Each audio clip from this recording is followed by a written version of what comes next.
And we saw this new technology in action, of course, on Monday when Gene and Mark and Ted were so busy showing us tornadoes on radar as they form. And Gene, one viewer told us the warning you gave them about that EF2 tornado in Graysville saved their life. Yeah, and that's probably the most gratifying thing I can think of for spending all those hours here tracking the storms, is to hear someone heard a warning, they got to safety, and they were able to live to tell about it. So that's really great news.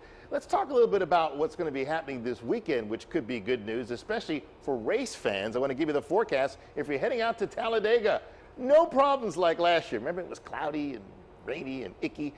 Beautiful weather, especially during the daytime. Now, at night still be a little bit cool, but Friday's high, 71 for qualifying. Saturday, 77. Sunday, 83 degrees. Lots of sunshine. So bring the sunscreen, the sunshades, and maybe a jacket for those nighttime sits around the campfire. But it is going to be beautiful weather. Kind of cool outside right now, 59 degrees at the BJCC, looking off to the east with a light northwest wind. But I am noticing high clouds starting to fill in, and that's going to keep some neighborhoods from getting cooler than others. It's already starting to happen. Right now, 56 Vestavia Hills, 54 in Trussville, but our Moody and Helena locations are not reporting at this hour. But look how much cooler it is to the north. Hamilton's down to 49, same for Coleman, Anniston 52. So a 10-degree difference between Coleman and Birmingham, thanks to those high clouds that are a little bit thicker further to the south. You can kind of see that on our satellite picture. And as we pull back on this picture, here are some other clouds that are coming in from southern Missouri. This is actually the tail end of the big system that spawned our dangerous weather on Monday. And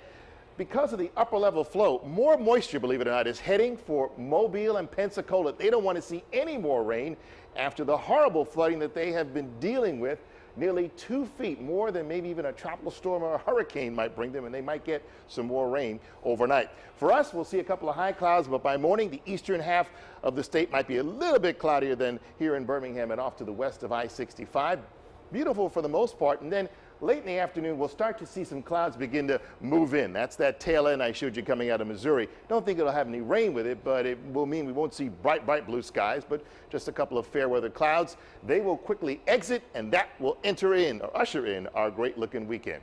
Here's a look at weather where you live. Overnight tonight, 47 in Coleman, 48 for Jasper, 50 in T-Town. A couple of high clouds, but a very crisp, cool feel to the air. And then tomorrow, mix of sun and clouds for the most part, and kind of breezy. 72 for Jasper's high, 73 in Centerville. Swing it over to our eastern neighborhoods. You're waking up to 48 in Aniana and 47 in Gadsden. Anniston waking up to a cool 50 degrees. And again, high clouds for the most part. We will see a decent amount of sunshine, and during the afternoon, kind of a mix of sun and clouds. Breezy as well, with those west winds continuing. 72 in Clanton, 70 in Aniana, and 73 for Alex City. Well, you know, I rate the next day's weather from 1 to 10. It's called the Norman number. Tomorrow, mix of sun and clouds, nice cool feel. I give it a 7. But there are some 8s, 9s, and 10s coming up, especially for the weekend. Take a look at that forecast again. Mostly sunny skies on Saturday, 78.